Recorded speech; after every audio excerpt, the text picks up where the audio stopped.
বারাসাতে এবার পদ্ম ফুটবে তো? দেখুন, আগের বার এমন একজন এমএলএ কে জিতিয়েছিলেন, এখন এমএলএ সার্টিফিকেট নিতে গেলে এখন জেলে যেতে হবে। আশা করবো এই ভুল আর করবেন না। তৃণমূলের যে কজন আছে, তৃণমূল মানে কি? আর যারা ভুল বোঝাতে চাইছে, নাগরিকত্ব আইন নিয়ে বলছে নাকি দেশ থেকে তাড়িয়ে দেবে। নাগরিকত্ব আইন কোন লোকজনকে দেশ থেকে তাড়ানোর আইন নয়। নাগরিকত্ব আইন মানুষকে নাগরিকত্ব দেওয়ার আইন।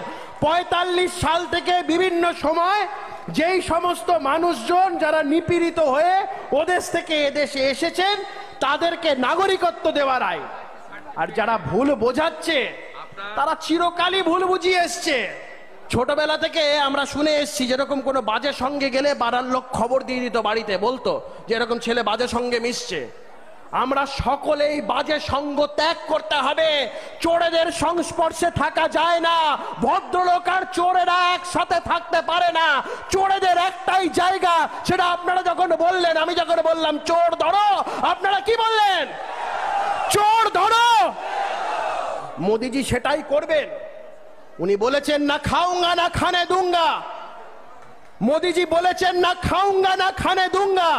এই কদিন আগে এসে বারাসাতের মাটিতে দাঁড়িয়ে এসে এবং শিলিগুড়ির মাটিতে দাঁড়িয়ে এসে উনি বুঝে দিয়ে গেছেন যে এখানে তৃণমূল কংগ্রেসের কোন রকম কোন বেআইনি কার্যকলাপ, কোন রকম ২ নম্বরই বরদাস্ত করা হবে না।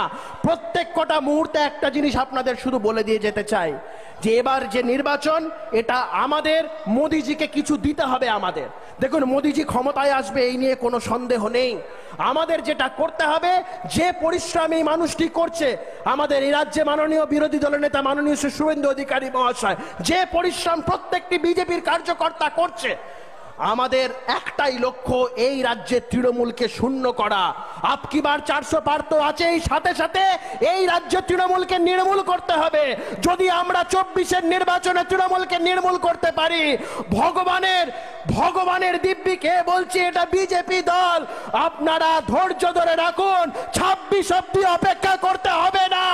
এই সমস্ত জেলে থাকা আসামিরা, সমস্ত যারা জেলে যাওয়ার কথা, সবাই জেলে যাবে, কাউকে খুঁজে পাবেন না।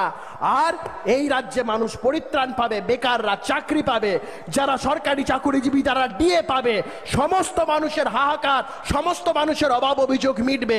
সকলে ভালো থাকবেন। একটা নতুন সূর্য উদয়ের দিকে আমরা সকলে মিলে তাকিয়ে সেই সূর্য উদয়ের পথ আমাদের দেখাবেন প্রত্যেক কটা বিজেপির কর্মকর্তা, প্রত্যেক কটা বিজেপির কার্যকর্তারা মিলে আমরা এক নতুন সূর্যের দিকে তাকিয়ে, এবং সেই সূর্যের নাম আগামী পশ্চিম বাংলায় একটাই নাম, সেটা হচ্ছে মাননীয় শুভেন্দু অধিকারী মহাশয়। সকলে ভালো থাকবেন।